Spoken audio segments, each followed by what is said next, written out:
Hello friends, नमस्कार। स्वागत है आप सभी का हमारे यूट्यूब चैनल जीनियस 40 में। मित्रों, हम लोग संविधान के सीरीज में आज तीसरा ये वीडियो हमारा है और इस वीडियो में हम लोग आज संविधान सभा के बारे में चर्चा करेंगे।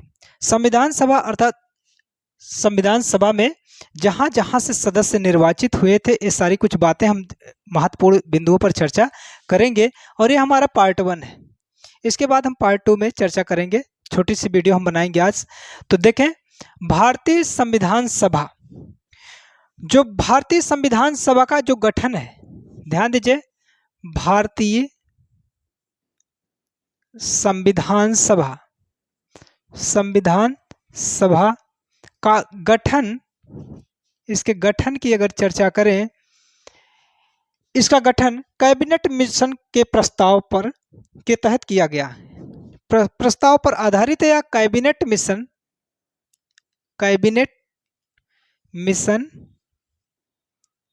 के तहत किया गया। ये इंपॉर्टेंट प्रश्न है। संविधान सभा का गठन किस मिशन के तहत किया गया? तो कैबिनेट मिशन के तहत किया गया। और इसमें यदि सदस्यों की बात करें, निर्वाचित सदस्यों की बात करें, तो इसमें प्रत्येक 10 लाख, मित्रों, प्रत्येक 10 लाख की आबादी के लिए एक प्रतिनिधि का चयन का प्रावधान किया गया। प्रत्येक 10 लाख, मित्रों ध्यान दीजिएगा, प्रत्येक 10 लाख की आबादी, प्रत्येक 10 लाख की आबादी के लिए एक प्रतिनिधि का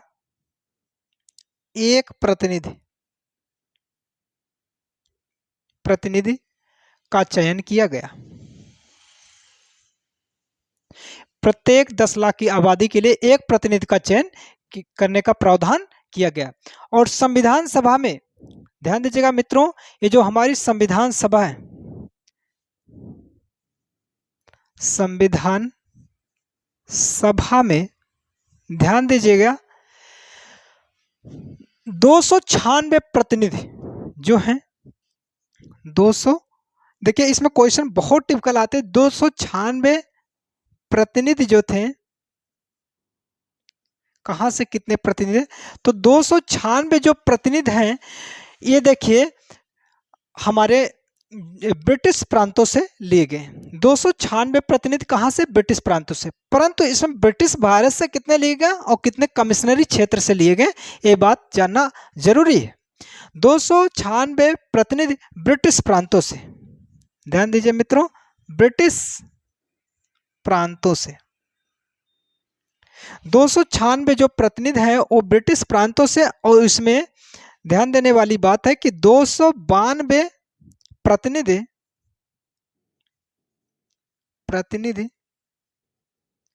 292 प्रतिनिधि ब्रिटिश भारत से, कहां से? ब्रिटिश भारत से, तथा 4 प्रतिनिधि कमिश्नरी क्षेत्र से, 4 प्रतिनिधि कमिश्नरी क्षेत्र से, 4 प्रतिनिधि कमिश्नरी क्षेत्र से चयनित हुए, ठीक है। तथा 93 प्रतिनिधि कहां से? देशी रियासतों से। संविधान सभा में देशी रियासतों से कितने प्रतिनिधि थे, कितने प्रतिनिधियों ने भाग लिया? तो 93 प्रतिनिधि देशी रियासतों से।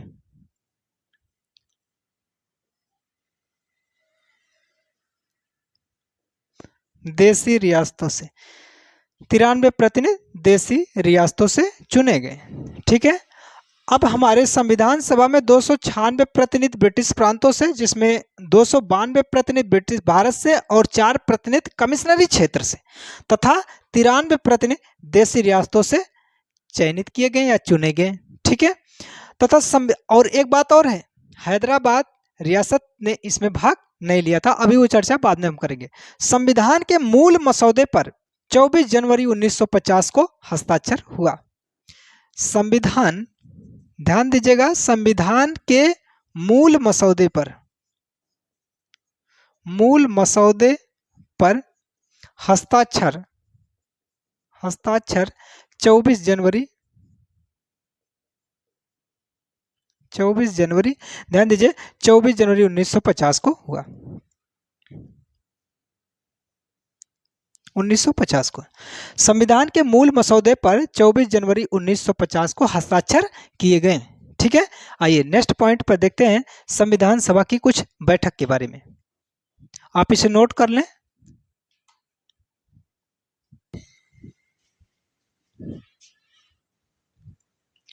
संविधान की जो प्रथम बैठक है वो 9 दिसंबर 1946 को और कहां पर, संसद के केंद्रीय भवन में संपन्न हुआ था।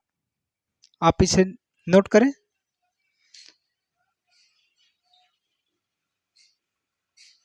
संविधान सभा की प्रथम बैठक, संविधान सभा की प्रथम बैठक, संविधान सभा की प्रथम बैठक 9 दिसंबर 1946 को। मित्रों इसी दिन अस्थायी अध्यक्ष किसे चुना गया, आप क्वेश्चन में बताइए, कमेंट करके आप बताइएगा। संविधान सभा की प्रथम बैठक के लिए यानी 9 दिसंबर 1946 को अस्थायी अध्यक्ष किसे चुना गया था। तो आप लिखें संविधान सभा की प्रथम बैठक 9 दिसंबर 1946 को। ये देखिए 9 दिसंबर 1946 को अगर स्थान की बात करें, संसद के केंद्रीय भवन में, संसद के केंद्रीय भवन में, केंद्रीय भवन में, संसद के केंद्रीय भवन में। दूसरे पॉइंट की अगर बात करें मित्रों कि 9 दिसंबर 1946 को अस्थायी अध्यक्ष, अस्थायी अध्यक्ष डॉक्टर सच्चिदानंद सिन्हा को अस्थायी अध्यक्ष चुना गया। डॉक्टर सच्चिदानंद सिन्हा को अस्थायी अध्यक्ष चुना गया। बाद में डॉक्टर राजेंद्र प्रसाद को अस्थायी अध्यक्ष चुना जाएगा, अभी वो बात बाद में करेंगे। और संविधान सभा के संवैधानिक सलाहकार की भी उद्घोषणा किया गया और जिसमें डॉक्टर बी.एन. राव को, ध्यान दीजिए डॉक्टर बी.एन. राव को संविधान सभा का संवैधानिक सलाहकार चुना गया। दूसरी पॉइंट, संविधान सभा का संवैधानिक सलाहकार, संवैधानिक सलाहकार,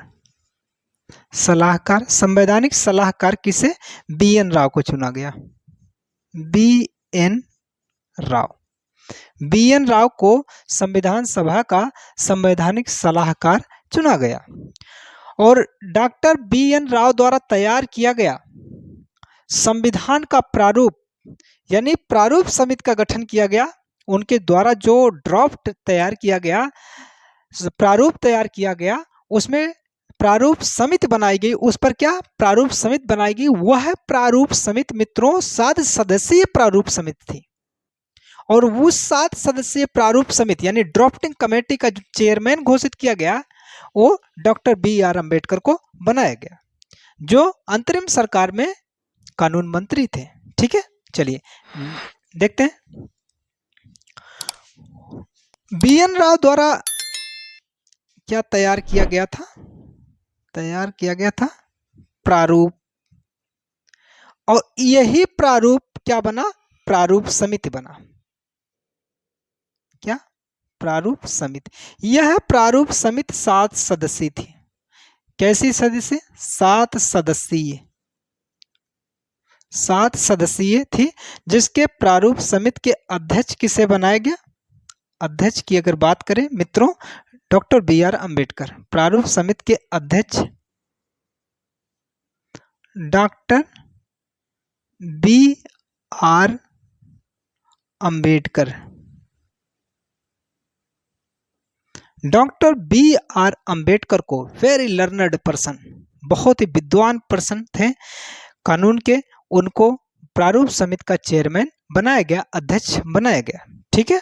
प्रारूप समिति का जो गठन हुआ 29 अगस्त 1947 को हुआ था। प्रारूप समिति का गठन 29 अगस्त 1947 को 29 अगस्त 1947 को प्रारूप समिति का गठन किया गया, जिसका मसौदा तैयार करने वाले व्यक्ति कौन थे? संवैधानिक सलाहकार BN राव। ठीक है। और प्रारूप समिति में ध्यान देने वाली बात है कि प्रारूप समिति में मात्र एक कांग्रेसी सदस्य थे, मात्र एक कांग्रेसी सदस्य थे, जिनका नाम है KM मुंशी।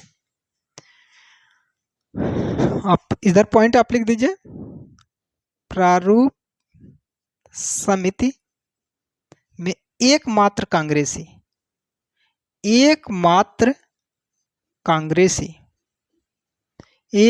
कांग्रेसी कौन थे मित्रों? एकमात्र कांग्रेसी KM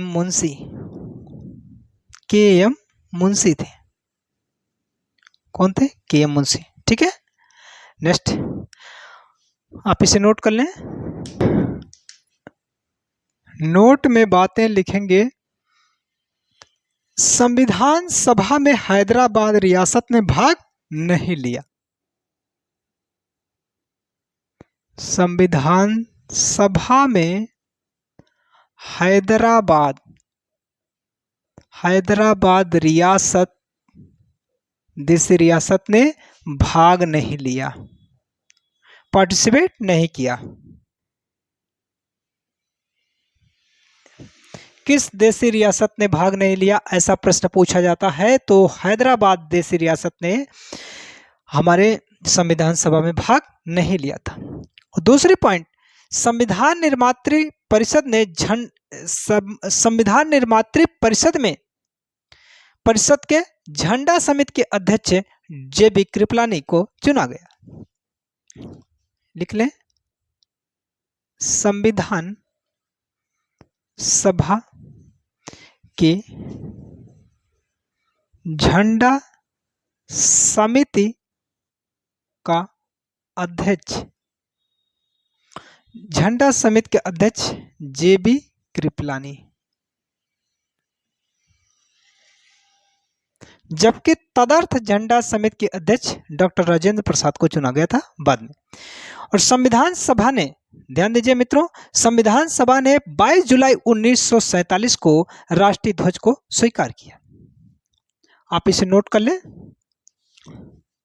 संविधान सभा ने 22 जुलाई 1947 को 22 जुलाई 1947 को राष्ट्रीय ध्वज को स्वीकार किया। राष्ट्रीय ध्वज को स्वीकार किया। कब स्वीकार किया? 22 जुलाई 1947 को संविधान सभा ने राष्ट्रीय ध्वज को स्वीकार किया। और संपूर्ण संविधान में जो समय लगा मित्रों, वो 2 वर्ष 11 माह 18 दिन का समय लगा। एक विशाल लिखित संविधान बना, तो संपूर्ण समय की बात करें, संविधान बनने में जो संपूर्ण समय लगा वो 2 वर्ष 11 माह 18 दिन। संविधान को बनने में संपूर्ण समय 2 वर्ष 11 माह 18 दिन का समय लगा। और संविधान के प्रारूप पर, संविधान के ड्राफ्ट पर 114 दिनों तक चर्चा चली। ठीक है। आप इसे नोट कर लें। संविधान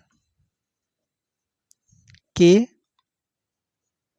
प्रारूप पर चर्चा 114 मित्रों 114 दिनों तक चर्चा चली।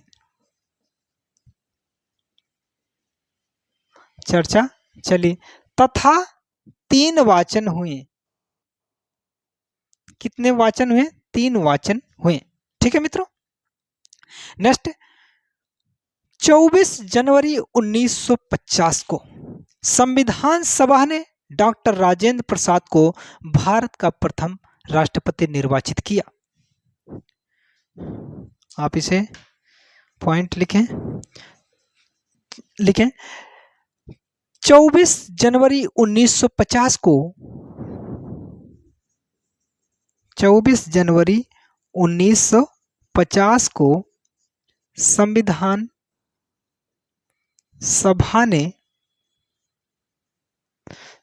सभा ने डॉक्टर राजेंद्र प्रसाद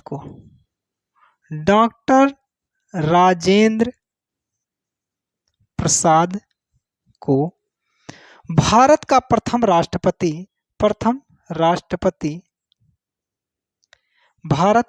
राष्ट्रपति निर्वाचित किया। क्या किया? निर्वाचित किया। इनका निर्वाचन हुआ था, निर्वाचित किया। ठीक है मित्रों। नेक्स्ट अगली पॉइंट है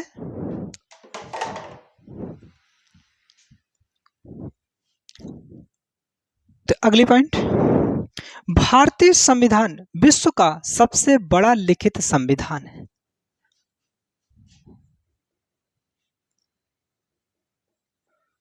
भारतीय संविधान विश्व का सबसे बड़ा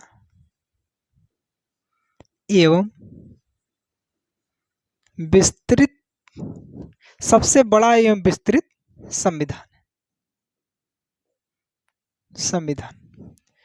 ठीक है। इसी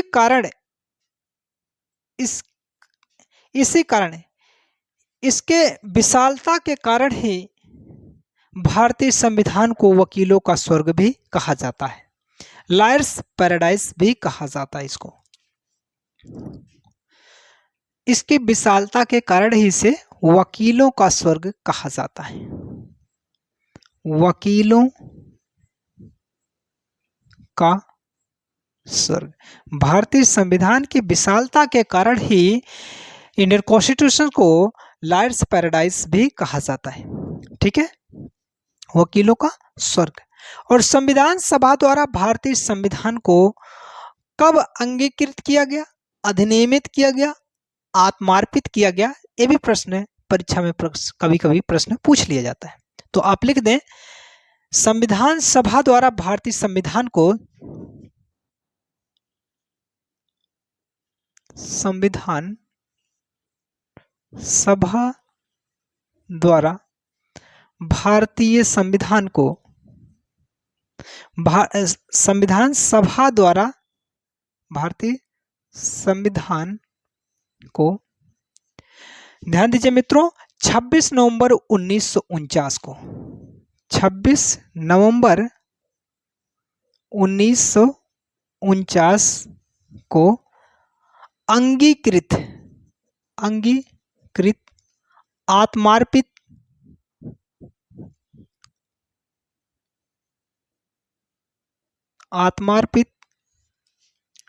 अंगीकृत या आत्मार्पित और अधिनियमित किया गया।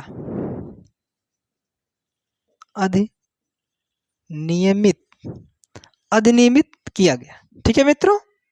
और भारत शासन अधिनियम 1935 भारतीय संविधान का सबसे बड़ा स्रोत है। फिलहाल भारतीय संविधान विश्व के ख्याति प्राप्त संविधान, विश्व के गौरवशाली संविधानों का एक एक अंश का मिला हुआ सम्मिलित रूप है। ठीक है।